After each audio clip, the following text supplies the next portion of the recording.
has such power and authority, doesn't it? Good morning, and welcome to this Unitarian Universalist congregation of the South Fork. We come together in worship each week to honor what is of worth. And in this hour, we pause the everyday rush and flow of our lives in reverence and thanksgiving to connect with what is sacred, to remember our commitments to each other and the world. Whoever you are, whomever you love, wherever you are on your life's journey, whatever your name is for the sacred, you are very welcome to bring your full self here. My name is Kent Barton. I'm a member of this congregation and part of our lay worship team called the Worship Associates. And we're delighted to have our very own Ken Ettlinger in the pulpit this morning as our speaker. Yay. So for some of you who may not know Ken very well, he's a native Long Islander, worked for many years as a professor teaching a variety of science courses at Suffolk County Community College. He didn't give me a bio, so I had to kind of make this up from my memory. Ken is a master gardener, right? Do you have that official title? I think you do. No. Well, basically, he is. He is. And he ran one of the most extensive seed banks on Long Island, single-handedly keeping some rare heritage varieties alive on the East End. He's the proud father of Zach and uncle of Andrea. Is Andrea on with us this morning? I bet she is. Yep. Good morning, Andrea. As a committed naturist, he has a leadership role in a naturist, aka nudist community in northern Massachusetts. He loves to play hand drums and ukulele and is a happy hellraiser at Peconic Landing, where he currently resides. Some of you may not have heard of some of his subversive work there, but it's fun. Our pastor, the Reverend Kimberly Quinn Johnson, is in our pulpit about 2/3 of the Sundays, and the rest of the time we have guest speakers, like today.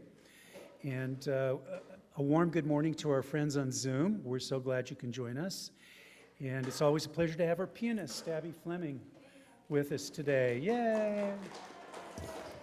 And a big thank you to our tech team this morning, Carl and Monica, who is our cinematographer. And we're so happy to have Dev with us, hanging out with Kim in the back. And it looks like we don't have any visitors this morning, so no need to put anyone on the spot. Please take a moment now to greet your neighbor if you haven't said hi to the person next to you or nearby. So glad to have Sue Penny back in the house.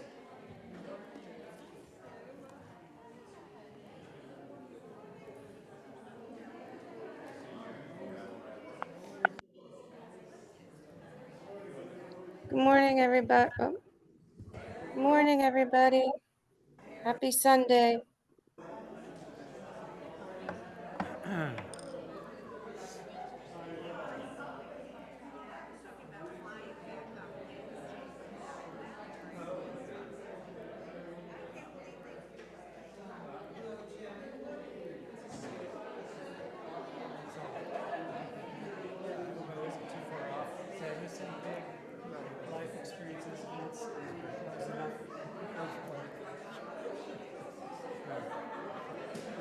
Too much. That's hopefully appropriate.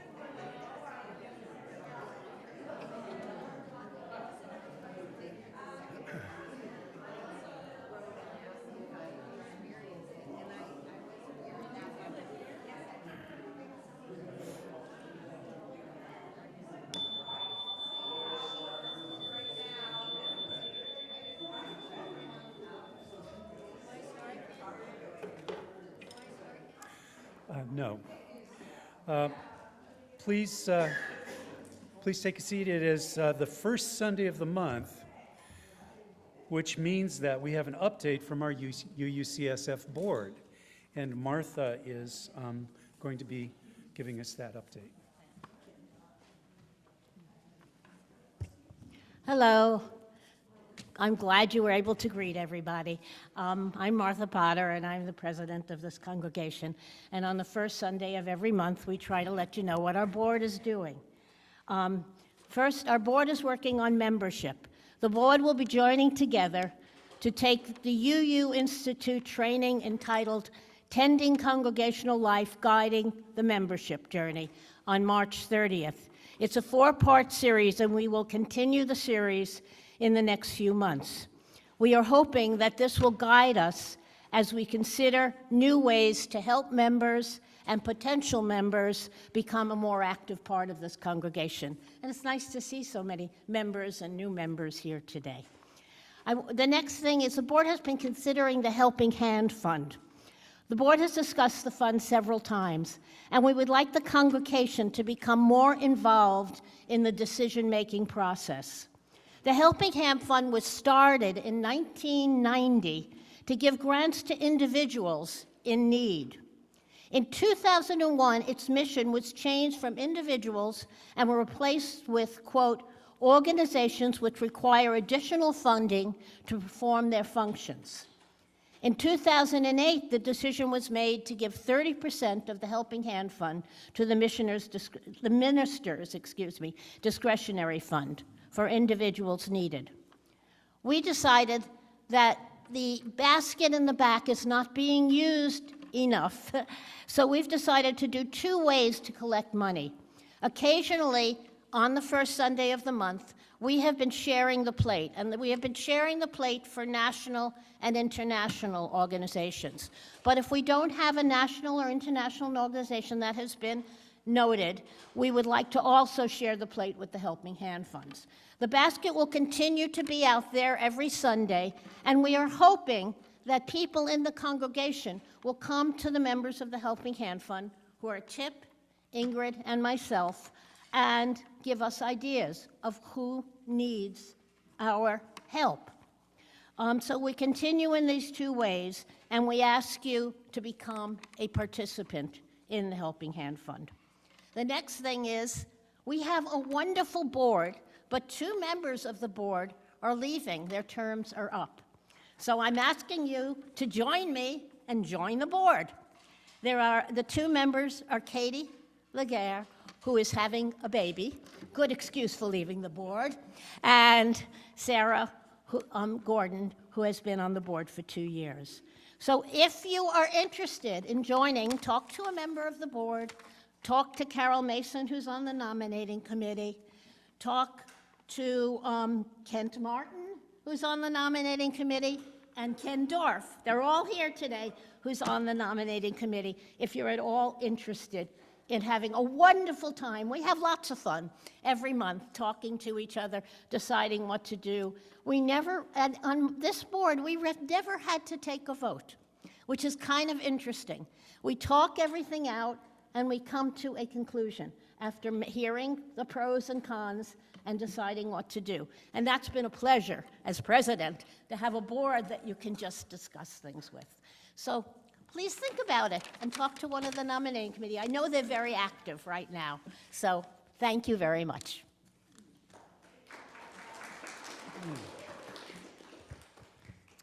Thank you, Martha. By the way, Ken Dorff is your primary contact. I'm not on the nominating board anymore, so Ken and Carol Mason, I think, are the best people to talk to. Yes, I did. Yeah, not a problem. Are there any other announcements? Okay. Hi, everybody. I have a bunch of bundles of hybrid chestnut seedlings. And after the service, if you'd like to grab 3 or 4 of these, and they're all different varieties, so if you grab 1 from each package, and I'm asking you to go to the local, wherever you have a stand of oak trees. If you have a clearing that's going to be a little bit sunny for them to take off, that would be a perfect environment, because of the oak woods around here, that's the habitat of the American chestnut tree. And the American chestnut tree is just about extinct. There are a couple of them that actually bloom every so often, and the idea is that if these grow fast enough and bloom, maybe they'll pollinate, and maybe it will make the American chestnut more resilient, because these are all hybrids, Chinese, Korean, European, and they're blight resistant. So hopefully, maybe. So I'm asking you to do that if you would. And I'll open up the packages after the service, pack it up for you if you'd like. Please help me in this endeavor. Thank you.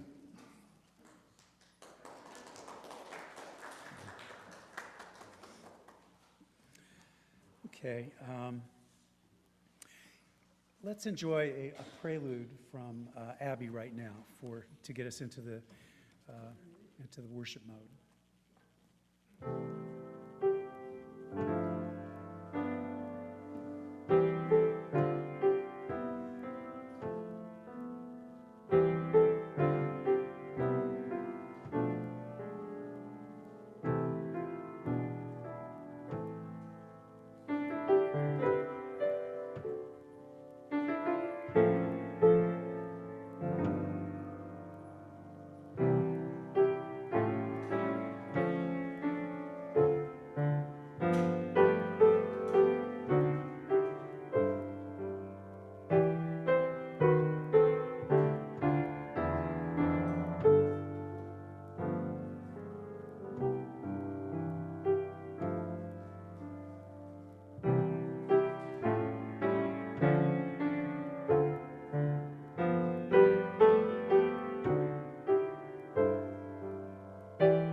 That's a beautiful prelude for a service in which we are going to be pondering the cosmos and the stars.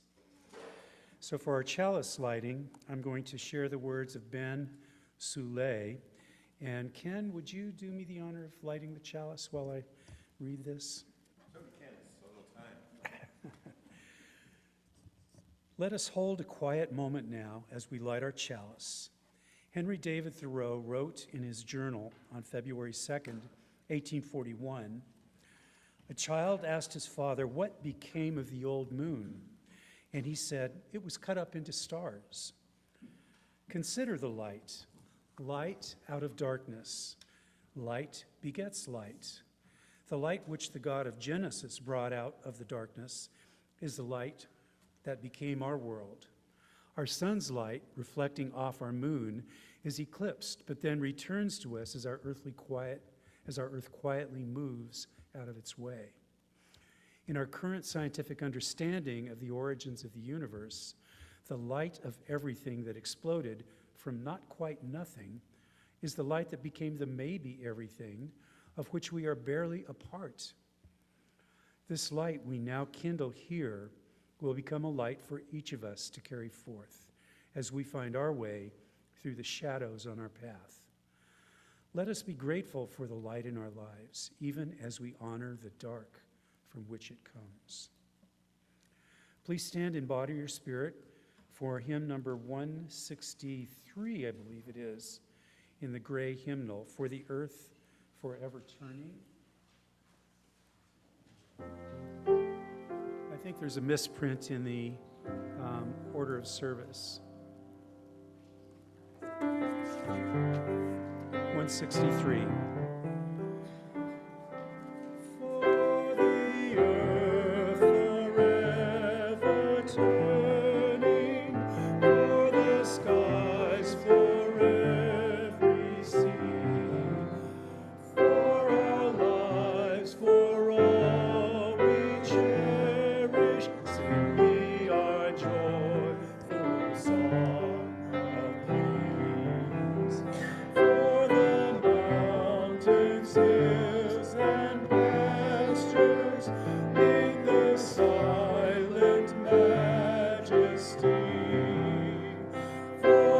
stars, for all the heavens, sing we our joyful song of peace. For the sun, for rain and thunder, for the seasons harmony, for our lives, for all creation, sing we our joyful praise to thee. For the world we raise our voices, for the home that gives us birth. In our joy we sing, returning home to our blue-green hills of earth. Thank you.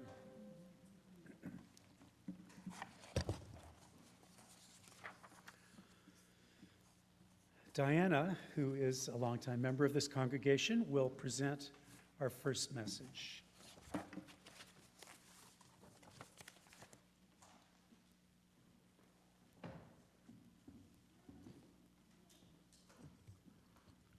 And good morning. It's, it's so great to be back here in person, not on Zoom. It's so nice to see everybody again. Okay. Rebecca Parker had given up hope. It had been a year of grief. By day, she was doing her job, appearing to be happy in her work, but by night, she was alone, unable to sleep, depressed after an abortion that her spouse wanted her to have, in spite of her much-wanted pregnancy. The despair over what was to be an inevitable divorce. Time was not healing. Her grief deepened. Her loss, sorrow, and isolation were not going away. She was in what might be called the suffering of the soul, where one's beliefs are in conflict with one's experience. In the depths of depression, she decided to stop pacing the floor. It was well after midnight. The city was quiet. With her face wet with tears, she left her house. She would walk toward the nearby lake, where she would plunge into the cold darkness. At the bottom of the hill, the street ended and the lakeside park began. She walked across the wet grass and climbed the last hill before the lake. But as she came closer to the water's edge, there appeared to be a dark barrier ahead of her. A line of dark objects, a barricade she would have to cross to get to the water's edge. And it was so dark she couldn't tell what she was seeing. But as she edged closer, it became clear that there was a line of people in her way, blocking her path. They had telescopes. It was the Seattle Astronomy Club. They were a whole club of amateur scientists up in the middle of the night because the sky was dark and clear and the planets were near. To make her way to her death, Rebecca had to get past the entire Seattle Astronomy Club. An enthusiast in tennis shoes assumed that she had come to look at the stars. "Here, let me show you," he said, and began to explain the star cluster the telescope was focused on. And there it was. A star cluster that he explained was a red-orange spiral galaxy. Then he focused it on Jupiter, and Rebecca saw the large glowing planet. Through their Radio Shack telescopes, the planets were brilliant on this dark and starry night. When all these people had gotten up in the middle of the night to watch the sky on this cold, dark night, to look at the stars, how could she think that ending her life was her peace? The woman, Reverend Rebecca Parker, who until recently was president and professor of theology at Starr King School for the ministry at the Graduate Theological Union, was the first woman serving as president of an accredited theological school. She says, "The beauty of the night and the Seattle Astronomy Club stopped me from ending my life. How could I? I was able to feel more. sorrow and joy, darkness and light, death and life. In free fall, I found firm ground and transformed spirituality. Was I saved by people who held fast to their desire to see the beauty in the universe, in spite of the cold and the late hour? Was I saved by another human being who assumed that I too was there to see the stars? Was I saved by the stars themselves, by the cool green grass touching my feet, by the earth, by the cosmos?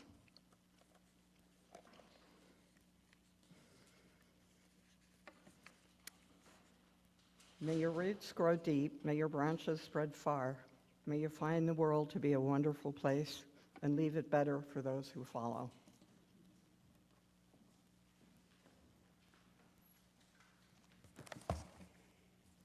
Thank you. That's a beautiful story.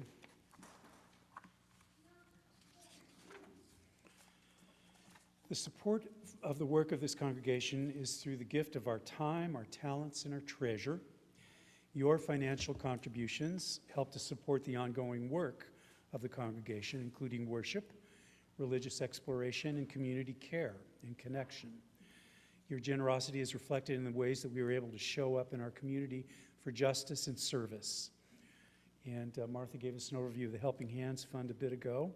I think they do, it's very quiet, but they do important work that we don't always hear about, which is as it should be.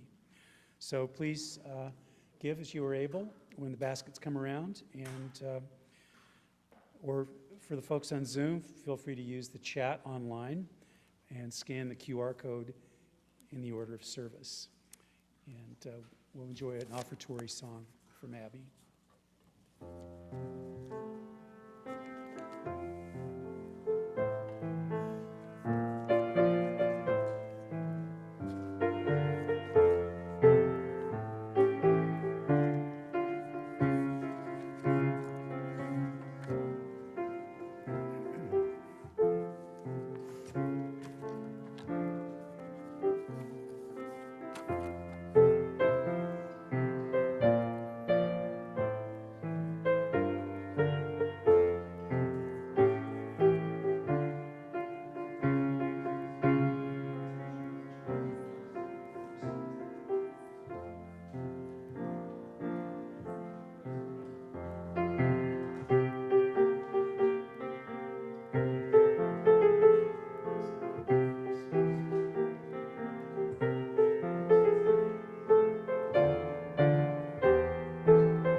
So Ken has a message for us that will be followed by a meditation and joys and concerns after his primary message.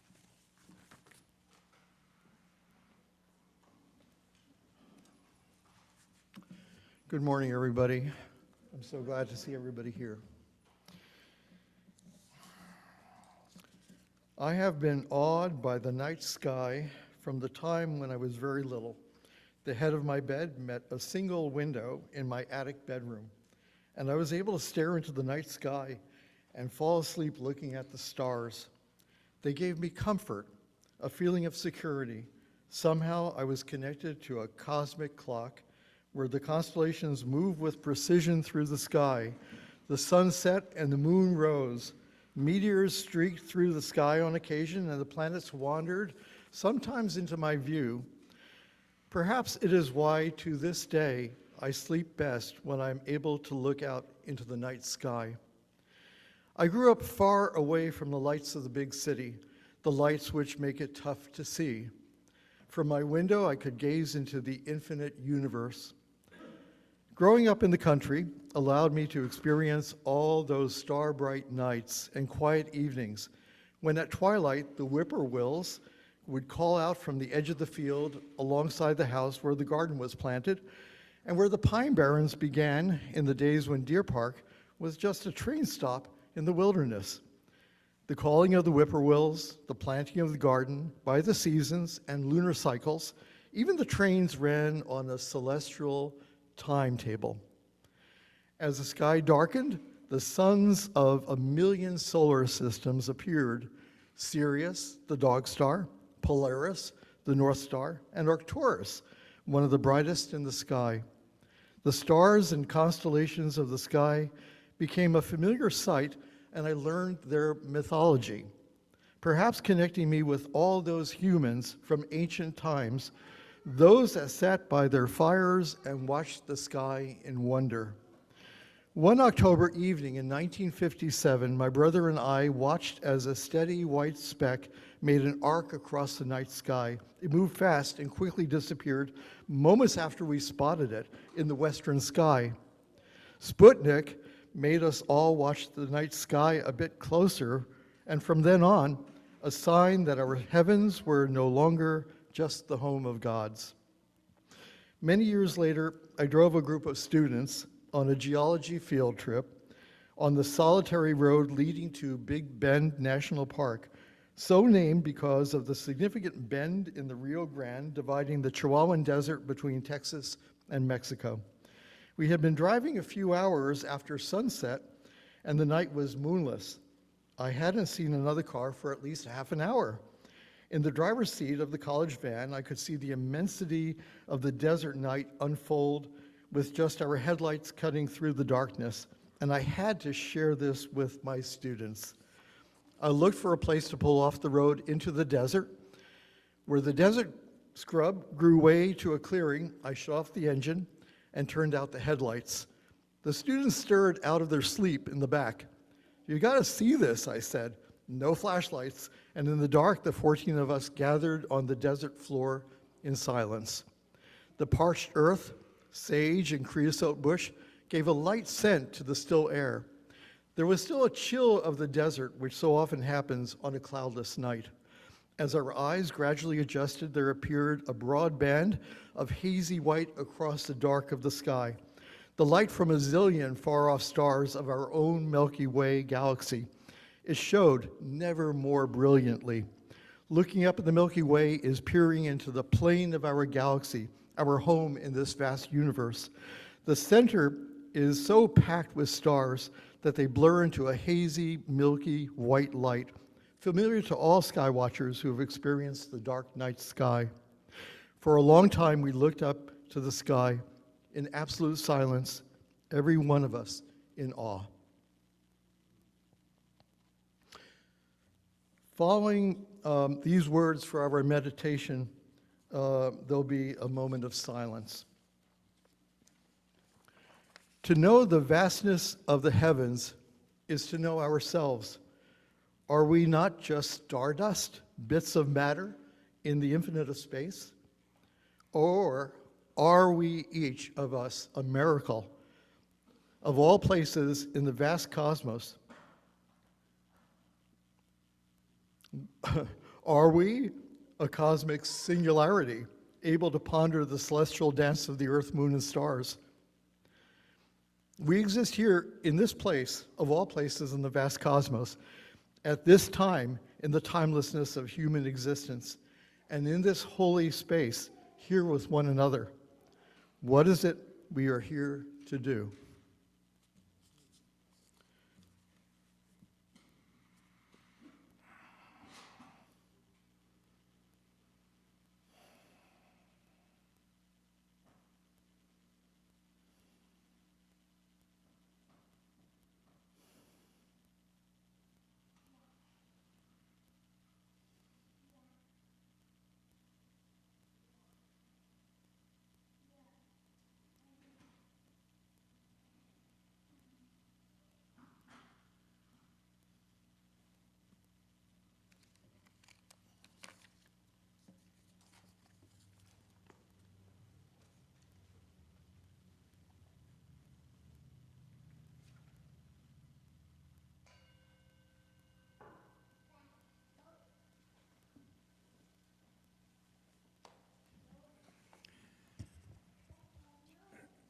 At this time, we will pause our recording on Zoom and take a moment to share our personal joys and concerns.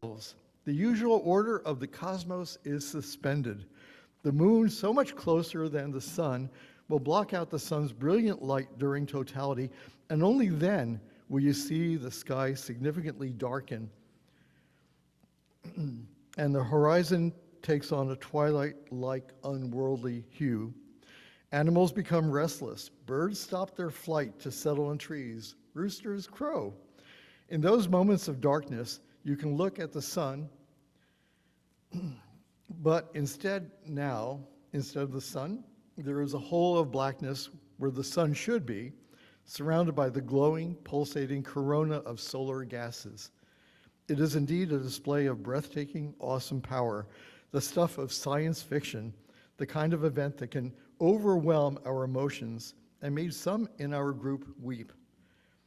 This kind of cosmic event is not only a reminder of nature's beauty, but offers us a chance to reflect on our fragility and to find hope amid worldly chaos and personal challenges. A total eclipse is like a mind reset. Watching tomorrow's eclipse from our view here on Long Island will not be as haunting, as surreal as totality, since we are outside that narrow path. Poet Annie Dillard compared a partial eclipse as kissing a man to a total eclipse marrying him. Here on Long Island, it will just be a kiss. 93% of the sun will be blocked out by the moon at eclipse maximum. It will happen at 3:25 local time. Although we will miss the grand show, except perhaps you, Kent, in the hours leading up to eclipse maximum and the hours after, you can follow the moon's transect of the sun using specially made solar glasses, but only for a few seconds at a time. These are the same filters that Carl reminded me that welders will use. They are so dark that you should not see anything except for if you look at the sun and you'll see. But again, you have to just a few seconds.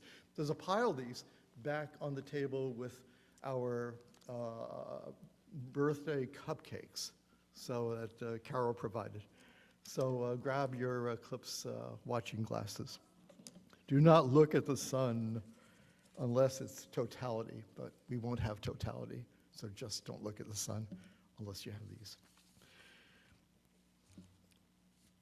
Celestial events like an eclipse of the moon or sun commands our attention. It can cause fear and alarm, as they often did for our ancestors. But for us moderns, it can be an opportunity to reflect on the celestial dance we are part of, our purpose here, and our future as one of 500,000 other species that share this planet. The cosmos works with purpose and precision. The movement of sun, moon, and planets, stars through space have provided us a reference for measuring the passage of time throughout our existence. Ancient civilizations relied upon the apparent motion of these bodies through the sky to determine seasons. Ice Age hunters in Europe, Egyptians, Sumerians in the Tigris-Euphrates Valley, the Mayans of Central America, the Aztecs of Mexico, they all relied on the sun, moon, and planets to make their calendars. The alignments of rocks at Stonehenge and medicine wheels of Native Americans here in the United States have become apparent. Calendars used to forecast seasonal or celestial events. Every civilization, every culture recognized the patterns seen in the celestial dance. Our 365-day journey around the sun, the waxing and waning of the moon as it orbits the Earth once every 30 days, and the daily rotation of this planet once every 24 hours. All dependable cycles that provide a template for our own calendar. The consistency we would need for planting our crops, hunting, harvesting, our sacred ceremonies. Way before humans, all of nature adapted to the celestial dance, the yearly cycles of the seasons, the cold and warmth, rain and drought, birth and death. Ocean plankton respond to circadian rhythms rising to the surface at night and then descending hundreds of feet at night, during the day, sorry. They rise at night and they descend during the day. The opening of daylilies, the flight of bees, the spawning of oysters, the mating of horseshoe crabs, the blooming of the shadbush, the migration of whales, the hibernation of ground squirrels, all are connected to the movement of the cosmos. You know that I am a great fan of Henry David Thoreau, especially in his attitude about clothing, civil disobedience, and wandering the woods. Less known is that for the last 10 years of his life, Thoreau devoted a portion of every day to a large-scale project to gather and analyze data on nature's natural cycles. It is a study called phenology. In his journals and his journeys, he records the first flowering of hundreds of plant species that he came across in his daily journeys around Concord, Massachusetts. He recorded the leafing out of trees, the date when migratory bird species returned to their nests, the emergence of a variety of butterflies, and when the maple leaves turned color, the date that Walden Pond thawed in the springtime. Dr. Richard Primack of Boston University, who is more associated with the effect of climate change on distant polar bears and alpine wildflowers, learned of Thoreau's work and decided to follow in Thoreau's footsteps, revisiting nature in the same way and recording the same kind of phenology data. His recent work, Walden Warming, Climate Change Comes to Thoreau's Woods, is a sobering analysis of not only the changes in the natural rhythm, but also the disappearance of a large number of plant and animal species that Thoreau observed in Concord and recorded data for. While the celestial cycles have been precise and constant on the scale of human time, we seem to have upset the celestial balance by our own behavior. Superimposed on the movement of the Earth, Moon, and stars is our escalating carbon footprint. We are changing our planet's atmosphere. The changes that we see around us, science has confirmed. Thoreau's beloved Walden Pond is changing, and so too is this blue planet that dances among the stars.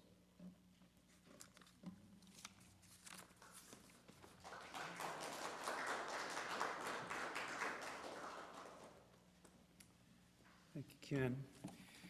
Please rise as you're willing or able for hymn number 1064 in the teal hymnal, Blue Boat Home, one of our favorites.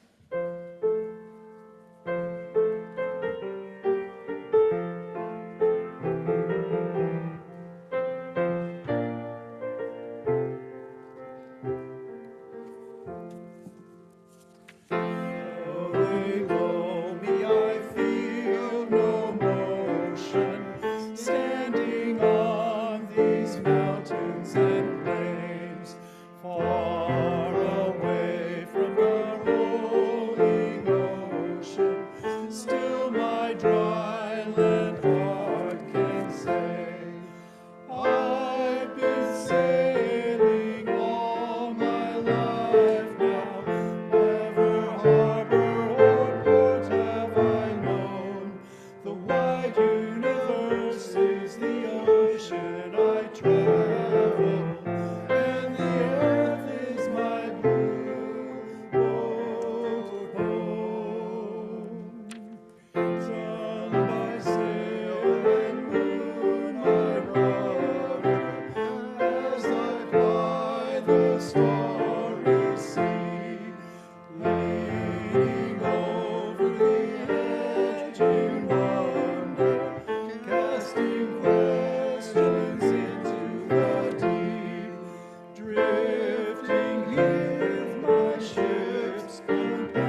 for the benediction.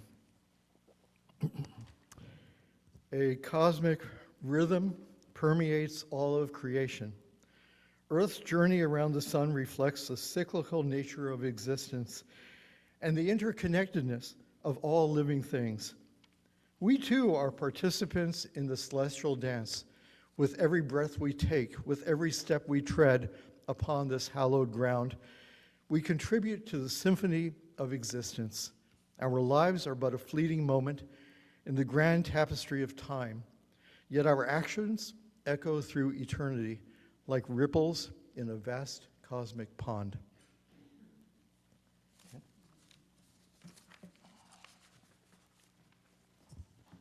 That was suitable for framing. I don't know if it needs to be in our hymnal. So please join me in reading the words for extinguishing our chalice in your order of service. And feel free to, well, we can remain seated. We extinguish this flame, the warmth of community, or the fire of commitment.